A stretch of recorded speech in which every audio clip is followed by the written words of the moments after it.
Today I'd like to continue our journey through the book of Judges and talk about chapter 8 of the book of Judges, towards the end of chapter 8. We learn the amazing story of Gideon, and Gideon took really very few troops and was able to defeat the enemy because he followed God's plan and what God wanted him to do. We learned also that the people, after that great triumph, wanted to make Gideon king, but Gideon refused to be king. He said, this is not a good thing to become a king because it's going to lead to bad stuff, because we really should place our trust in God and not in these human beings, these kings, and even myself. So he refused to be king, showing a lot of character. But it was sort of a mixed picture with Gideon, because he made this ephod, and the people came to worship that, and it was associated with some of the other idols, and you get the idea that Gideon is very faithful to God in some respects, but again, in other respects, really trying to follow a different path and really appease some of the people and what they wanted in terms of worshiping other idols and other gods and goddesses that were very popular among the Canaanites. Gideon was very fruitful. We find out in chapter 8 that he had 70 sons and many wives. So we're here at this point in the history of the Jewish people where polygamy is still an accepted practice, and having many wives and many children was a sign of distinction, because again, with those many sons, they would be able to farm the land and make the land even more productive.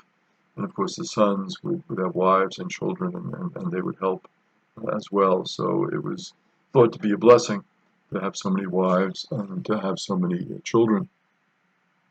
And his concubine, who was not his wife, but one of his mistresses, lived in Shechem and bore him a son. And the son's name was Abimelech, and we're going to hear a lot about Abimelech in the next chapter, chapter 9 of the book of Judges. Gideon, we find out, died at a good old age and was buried in the tomb of his father Joash in Ophrah. So that, again, seemed to be a custom among the Israelites, that they would have this family plot, sometimes a cave, sometimes a large plot of land that they would use for burial purposes. So Gideon decides that I want to be buried with my father and other siblings, and so he's buried there with Joash in Ophrah. And after the death of Gideon, the Israelites started to worship the Baals. They made Baal of Berith, which means the Lord of the Covenant, their God. And they forgot about the Lord who had delivered them. So we see this tendency a lot among the people. Things are going great, things are wonderful, they'll worship God, they'll follow the covenant of God. After that, a lot of times they get to mingle with some of the other people, some of the Canaanites, and so what they decide to do at that point when they're worshiping among the Canaanites is to worship their gods, to worship their goddesses, which you can see would happen because they're associating so much with these people, and their gods and goddesses seem to be fine and wonderful, and they're like, well, why can't we worship them as well as worshiping Yahweh, or sometimes even to the betterment, in terms of, well, these seem like more attractive to us. But it's interesting that they name their God in chapter 8 of the book of Judges, the Baal of Berith, the Lord of the Covenant, because God had made the covenant with them, and God had been really so close to them as well. So the conclusion of chapter 8 is that they were not grateful for what Gideon had done for them, that Gideon had done all of these wonderful things for them, but yet they don't have that much gratitude for what he has done. We journey on to chapter 9, and we see that Abimelech, the son of Jerubbaal and the son of Gideon, posed a question for the kinsmen of his mother at Shechem. He said, what is better for you, to have 70 men, or all of Jerubaal's sons rule over you, or have one man rule over you?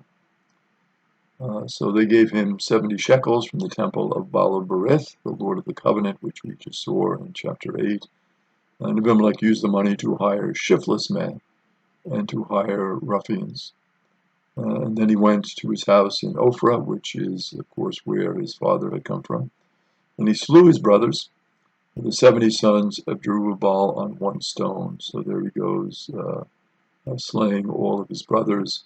And of course, the reason why is he wanted power. So the easiest way to do that was to get rid of all the competition. So there the sons are gathered together, and Abimelech, of course, he's there with his band of ruffians. And to show his power, the expression is used that they were slain on one stone, so that they were slain very quickly, and he took care of them. Only the youngest son of Jerubbaal escaped, Jotham, and Jotham was hidden, and so he escaped. And all the citizens of Shechem and Berith Milo came together, and they decide, well, you've slain all of these others, but you seem to be very powerful. We're concerned about some of our neighbors who might take action against us. So what we want to do is we desire to make you our king. So we've learned before that Gideon refused the kingship.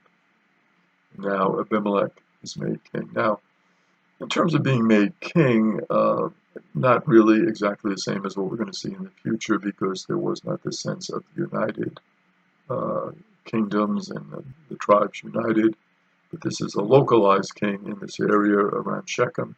And so they say, well, just for our protection, for our defense, it might be good to have somebody as strong and powerful as Abimelech. I mean, he slayed the 70 brothers without any problem.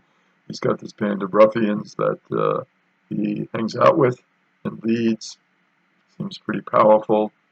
Good choice. Let's make him our king. And Jotham, now, when he hears about this, develops this beautiful parable in chapter 9. And it's called The Story of the Trees. And he goes through different types of trees. He says, the olive tree says, must I give up my rich oil? I want to make the olive tree the cheap tree. He says, no, I don't want to give up my oil. The fig tree says, I don't want to be the king of all the trees, because I must give up my sweetness and my good fruit, and I don't want to do that. And then the vine that produces all of the grapes and the wine, says, must I give up my vine to be the king, the leader of all of these trees? He doesn't want to do it. And the buckthorn says, no, I'll take that. I'll, come and take refuge in my shadow. And so the buckthorn says that he will be the king.